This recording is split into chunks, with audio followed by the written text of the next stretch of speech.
Good day mga boss! For today's video, samahan niyo akong pumunta sa may junk shop. Magbebenta kami ng aluminum scrap or kalakal.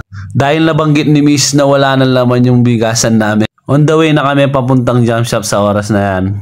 At ang pagbebentahan nga pala namin ay hindi naman naiiba sa amin, kumpare namin, si paring Abel. At kung gusto nyong magbenta ng kalakal, dito lang kayo magbenta. At bukod sa mabait na yung may-ari ng junk shop, patas pa lahat ng timbangan na gamit niya. Tsaka mahal niyang binibili lang ng klase ng kalakal. Ayan nga pala si paring Abel, yung nakakulay violet.